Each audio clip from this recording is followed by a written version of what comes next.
Hey guys, this is the Curry Ninja and welcome to another episode of Robocraft. The gameplay here is from the new meta that was released pretty recently, and so far FreeGem has been hard at work in trying to fix some of the problems plaguing the new game mode.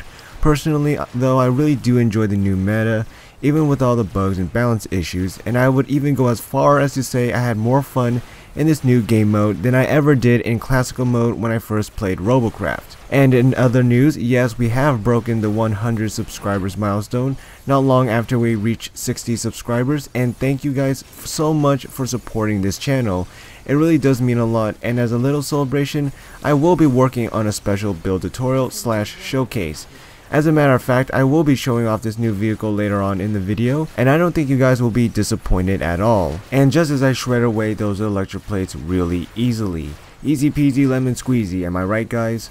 Well, if you haven't been keeping up with some of our recent Twitter and Facebook posts, shame on you, then you would have known that Mark Simon, one of the main developers at FreeGem, has stated that electric plates will most likely get a shield overclocking mechanic. What this means is that the amount of shield, not armor, on the electroplates will be scaled to absorb more damage from overclocked weapons. As of right now, they're very easy to destroy when players reach late game, so FreeGem will of course try to balance that out. And boom goes the dynamite as we destroy the last crystal on the reactor and pretty much set off a supernova. And we end the match at 17-22. Pretty long, one fairly long match in my opinion. Generally, I consider long matches to be around 20-30 minutes, and we rake in a nice amount of RP, 350,000 RP for all this trouble. Not bad in my opinion. Here we jump into a new gameplay as I get into a match with Rosefall, and surprisingly enough, he wasn't in my platoon at all, and I guess I was lucky enough to get into a match with him. I'm not complaining. And I guess it's lucky for him as well, because there are literally no anti-air units that could possibly take down his P-42 Black Widow. And as if you guys haven't noticed right now, this is the new vehicle that I will be showing off for my tutorial and showcase. Yes, this is going to be the featured vehicle for the 100 subscriber milestone video. It's called the Tier 10 Bushido, and it's supposed to be a Juggernaut Tier 10 SMG hover tank. That was a big mouthful right there. And as I slowly try to take down this helicopter and make it easier for the air units to take him down, and it's supposed to be back onto the Bushido. Yeah, it's supposed to balance out a little bit on mobility and defense, but mostly it's supposed to favor offense and defense while still getting off just enough mobility to get from point A to point B very fast. And as you can see here, we've taken quite a good amount of SMG as I slowly back away into the fusion shield and get that nice healing boost, that nice healing rate, and fire back from him. And luckily the guy was smart enough to back away, as he knew that it was futile to go against me as I stood inside the bubble shield.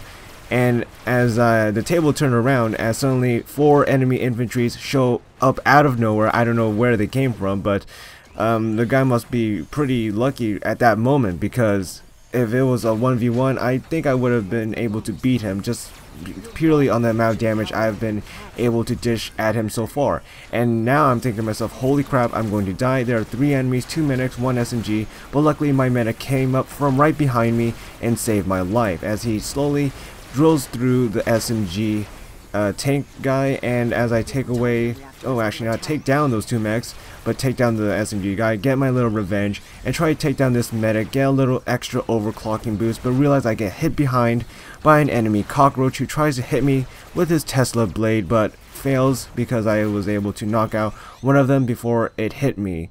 And now I'm fully healed, fully battle ready to take on the enemies once more. I go back out onto the fusion tower and try to reclaim it for that extra bit of overclocking. If you guys don't know, not the overclocking, the fusion tower gives off a passive boost to your overclocking level. And recently Free Gem has been talking about, increasing the amount of overclocking you get for each tower you own. So from 100 overclocking to 200 to 1000 to 5000 when you completely own all 4 fusion tower, which is, in my opinion, a really nice thing, because Free Gem has been trying to make it more tantalizing to capture more fusion towers instead of just basically base rushing. So what they did was try to give a bit more incentive by taking away those fusion towers and increasing the healing rate in the fusion shield to a stupidly high healing rate, in which I think Free Gem took the wrong path in trying to do anti-base rushing.